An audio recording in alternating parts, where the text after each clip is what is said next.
Sejam todos muito bem-vindos a mais um Condomínio em Pauta. No programa de hoje falaremos sobre vamos valorizar o nosso condomínio? Como? Qual é o perfil do seu condomínio? Será que tem estratégias diferentes para cada perfil de condomínio? O programa de hoje está especial. Vem comigo.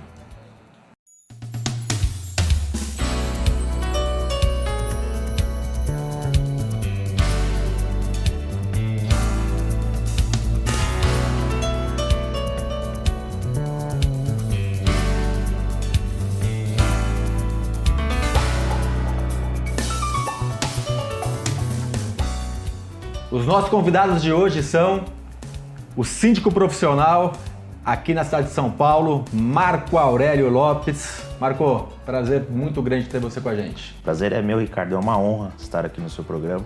A gente acompanha bastante e fica muito contente com o convite. A honra é nossa. E do Distrito Federal, veio para cá, conseguiu chegar a tempo, estava preocupada. Um prazer enorme.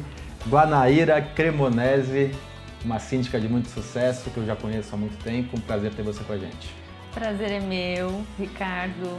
Satisfação em estar aqui. É uma honra e obrigada pelo convite. A honra é nossa e o convite está para quando você vier para São Paulo. Guanaíra, o negócio é o seguinte, vamos valorizar o nosso condomínio? Eu acho que essa é uma das funções do síndico, principalmente ele profissional, né? Exatamente. É a nossa função, é o nosso papel, desde o primeiro momento em que a gente tem acesso ao condomínio, aos documentos, ao perfil do condomínio, é avaliar e mapear quais ações a gente pode fazer para enobrecer aquele empreendimento, para melhorar e valorizar não só o empreendimento no aspecto físico, mas também o bem-estar do usuário, né, do morador. Isso é importante, já trazendo para o Marco. Marco, eu falo que o síndico ele tem alguns objetivos e falo dos principais, que é manter a segurança das pessoas que moram naquele condomínio, que é também a questão da salubridade ainda cada vez mais e comodidade, né? As pessoas se sentirem confortáveis, e a valorização do patrimônio, que tem muito a ver, porque um condomínio seguro, um condomínio cômodo, um condomínio salubre também acaba sendo valorizado. Sim. Mas esse pode ser feito de várias formas, né? Então um condomínio que está com problemas, você corrigindo esses problemas, ele se valoriza. Um condomínio que está redondo, você pode criar novas coisas. Queria falar da sua experiência, você tem uma experiência vasta, tem um número grande de condomínios. Como que você enxerga essa valorização e como que ela deve ser iniciada as suas identificações do que fazer? Sim. A valorização do condomínio, Ricardo, ela é até meio que subjetivo, né? Porque ela depende justamente, eu digo sempre que cada condomínio tem uma personalidade. Então, quando a gente inicia um mandato, cabe a nós, síndicos profissionais, identificar qual que é a necessidade daquele condomínio no momento, né? Então, eu vou te dar um exemplo claro. Tem condomínio, às vezes, que não tem AVCB. Uhum. Então, a valorização desse condomínio é você, de repente, ali adequar toda a estrutura do condomínio. E não deixar de desvalorizar. Exatamente. Né? Então, nesse caso, aparentemente é algo simples, mas que tem muito condomínio hoje em São Paulo, pelo menos a gente é daqui, que está irregular. Sim. Então, assim... E aí, o Brasil inteiro, né? A gente teve recentemente alguns condomínios que teve um em Fortaleza, se não falha a memória, que chegou a cair, né? Então, imagina. Então, esse é um exemplo de algo simples. Tem aqueles condomínios que ele já é totalmente equipado, já tem toda a parte documental em ordem, e aí você começa a pensar em outras coisas. Por exemplo, sustentabilidade é algo para você valorizar. Então, você tem um condomínio que já não tem mais onde investir. Você investe numa captação de água para reuso, dentro dessa crise hídrica, é uma questão de valorização. Então, é identificar o que de cada condomínio, né? Isso que ele falou é muito legal, Guanaíra, que assim, eu também acho que cada condomínio tem a sua personalidade, é como se fossem pessoas diferentes. Por mais que sejam idênticos, os moradores fazem com que... Os moradores fazem com que aquele condomínio tenha uma personalidade diferente. Mas a gente tem também um problema que é a individualidade, né? Então, a Guanaíra chega no condomínio, ela olha, o Ricardo, o Marco olha e fala, putz, a gente podia fazer X, a gente podia fazer Y. Mas mais do que isso, eu acho que isso é importante, a gente sentar e entender com os moradores o que eles gostariam, né? Levar alguma... Como que você costuma trabalhar isso dentro dos condomínios? Eu costumo, primeiramente, fazer esse levantamento, elencar as necessidades principais, principalmente aquelas no sentido de atender alguns normativos, né, como foi mencionado aqui sobre o AVCB.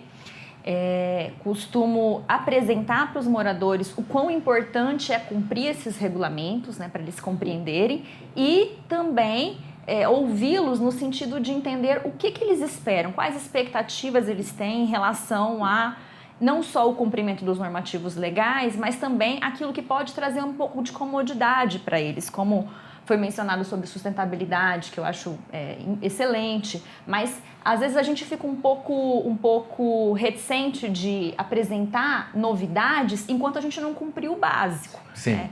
Então, acho que a gente precisa ter a sabedoria para conseguir explicar, apresentar para os moradores da forma que eles entendam, compreendam quais são essas reais necessidades e o que pode ser entendido e colocado como melhorias.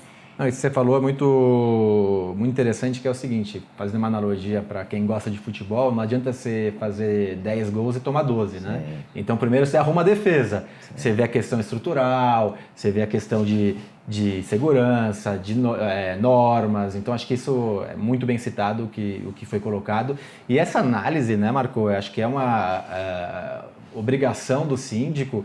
E chega até o momento, eu lembro que eu recebi uma vez uma pergunta de um síndico da Bahia, quando eu fazia a CBN de lá, a questão de que não foi aprovado a reforma, a arrecadação para a reforma para adequação com o corpo de bombeiro, o que eu faço? Sim. Chega momentos que você precisa pedir o chapéu para não renunciar, para não ser responsabilizado. Exatamente. Eu não sei se já chegou algo perto, ou se você já teve uma experiência como essa, de os moradores não quererem investir no básico, quando o mínimo não ter dinheiro. Como que isso acontece?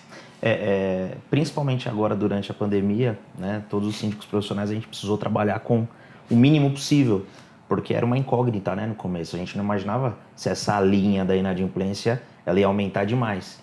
Então, o que acontece? Quando a gente leva algo nesse sentido de uma aprovação de AVCB, que é algo básico, e os moradores não querem, o que eu faço como responsável legal pelo condomínio? Eu levo para uma assembleia. Se os moradores em assembleia não aprovarem, que se fosse gerar um rateio para uma adequação, eu entendo que eu me eximo de qualquer responsabilidade a partir daquele momento com relação a isso.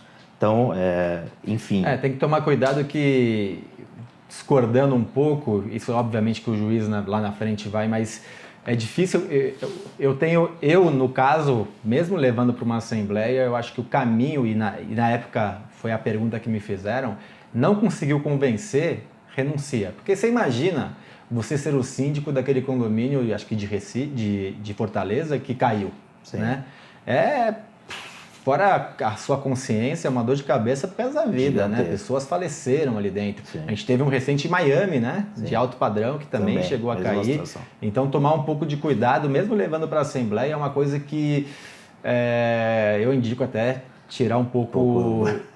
Não estar dentro desse problema. Sim. A gente tem esse problema, Guanabara, a gente tem esse problema de muitas vezes a gente não conseguir convencer, né, os moradores, aí a gente falou de uma obrigatoriedade, mas de melhorias. Então, às vezes a gente tem uma mudança, então a gente vê aqui muito na região central de São Paulo, os condomínios que tinham grades horríveis de 50, 60 anos atrás, trocando por vidros, né? Uhum. Então é uma troca que se gasta um bom dinheiro, mas a valorização da edificação do condomínio é absurda. Então você vai gastar, cada morador vai gastar, sei lá, 10 mil reais, mas a unidade vai valorizar 100 mil. Sim.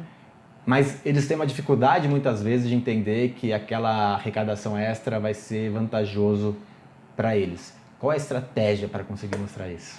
Eu acho que uma das estratégias para a gente demonstrar a valorização patrimonial é usar números, né? É chamar técnicos para fazerem levantamentos e mostrar através de números. Claro que não é um cálculo exato, mas a gente pode fazer projeções. Se a gente investir na fachada, qual que é o percentual de ganho patrimonial para esse empreendimento? Então, a gente tem os percentuais, a gente pode apresentar isso em assembleia. Né? E mostrar para eles o quanto isso vai melhorar também no aspecto bem-estar.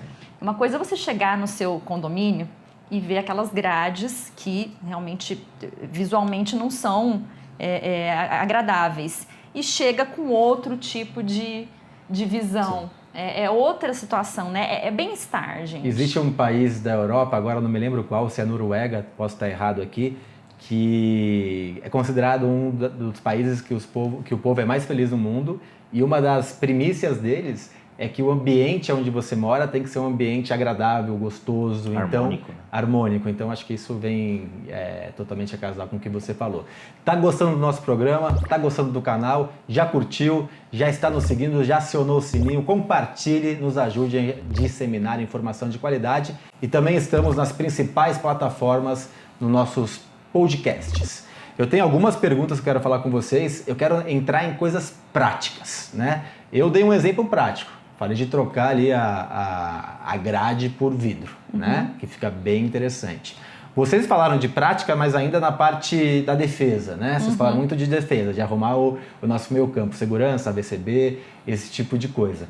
Eu quero trazer para o nosso público quais são as ideias que 2 síndicos experientes, 2 síndicos de sucesso vão trazer. Mas vocês vão ter aqui uns 5 minutinhos para pensar, porque eu vou chamar o intervalo, vocês vão responder isso no segundo bloco, e você que está em casa terá essas respostas e muito mais na sexta-feira. Até lá!